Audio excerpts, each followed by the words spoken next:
Professor Horror. Scary Stories.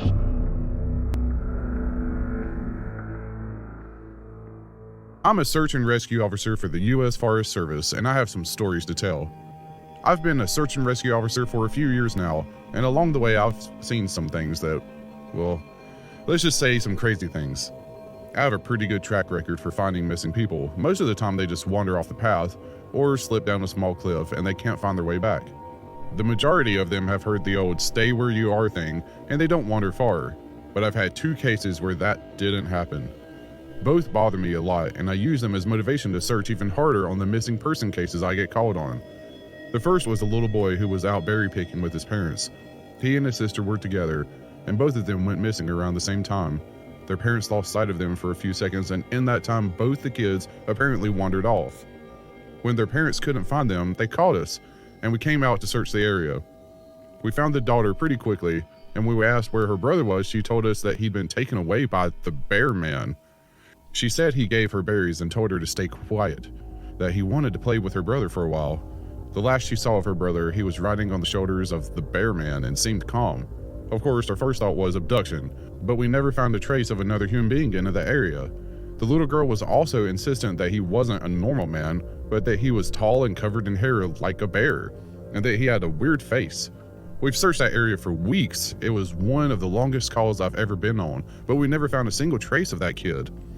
The other was a young woman who was out hiking with her mom and grandpa.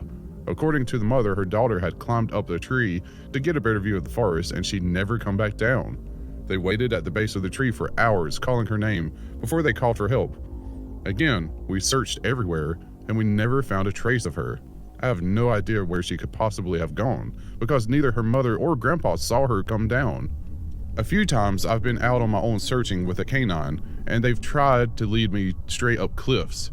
Not hills, not even rock faces. Straight, sheer cliffs with no possible handholds. It's always baffling, and in those cases we usually find the person on the other side of the cliff, or miles away from where the canine has led us. I'm sure there's an explanation, but it's sort of strange. One particularly sad case involved the recovery of a body. A 9-year-old girl fell down an embankment and got impaled on a dead tree at the base. It was a complete freak accident, but I'll never forget the sound her mother made when we told her what had happened. She saw the body bag being loaded into the ambulance, and she let out the most haunting, heartbroken wail I've ever heard. It was like her whole life was crashing down around her, and a part of her had died with her daughter. I heard from another search and rescue officer that she killed herself a few weeks after it happened. She couldn't live with the loss of her daughter. I was teamed up with another search and rescue officer before we'd received reports of bears in the area. We were looking for a guy who hadn't come home from a climbing trip when he was supposed to, and we ended up having to do some serious climbing to get where we figured he'd be. We found him trapped in a small crevice with a broken leg. It was not pleasant. He'd been there for almost 2 days, and his leg was very obviously infected. We were able to get him into a chopper, and I heard from one of the EMTs that the guy was absolutely inconsolable. He kept talking about how he'd been doing fine, and when he'd gotten to the top, a man had been there. He said the guy had no climbing equipment, and he was wearing a parka and ski pants. He walked up to the guy, and when the guy turned around, he said he had no face. It was just blank. He freaked out and ended up trying to get off the mountain too fast, which is why he'd fallen. He said he could hear the guy all night climbing down the mountain and letting out those horrible, muffled screams. That story bothered the hell out of me. I'm glad I wasn't there to hear that. One of the scariest things I've ever had happen to me involved the search of a young woman who'd gotten separated from her hiking group. We were out until late night because the dogs had picked up her scent. When we found her, she was curled up under a large rotted log. She was missing her shoes and pack, and she was clearly in shock. She didn't have any injuries, and we were able to get her to walk back with us to the base ops. Along the way, she kept looking behind us, asking us why that big man with black eyes was following us. We couldn't see anyone, so we just wrote it off as some weird symptom of shock. But the closer we got to base, the more agitated this woman got. She kept asking me to tell him to stop making faces at her. At one point, she stopped and turned around and started yelling into the forest, saying that she wanted him to keep moving. But we started hearing these weird noises coming from all around us. It was almost like coughing, but more rhythmic and deeper. It was almost insect-like. I don't really know how else to describe it. When we were within sight of base ops, the woman turns to me and her eyes are about as wide as I can imagine a human could open them. She touches my shoulder and says, "He says to tell you to speed up. He doesn't like looking at the scar on your neck."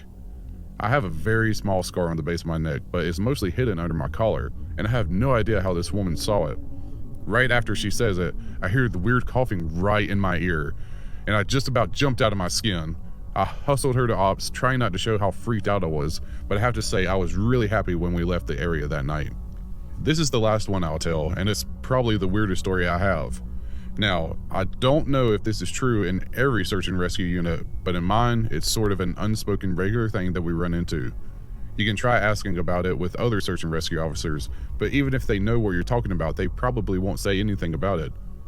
We've been told not to talk about it by our superiors, and at this point, we've all gotten used to it that it doesn't even seem weird anymore. On just about every case where we're really far out into the wilderness, I'm talking 30 or 40 miles at some point, we'll find a staircase in the middle of the woods. It's almost like if you took the stairs in your house, cut them out, and put them in the forest.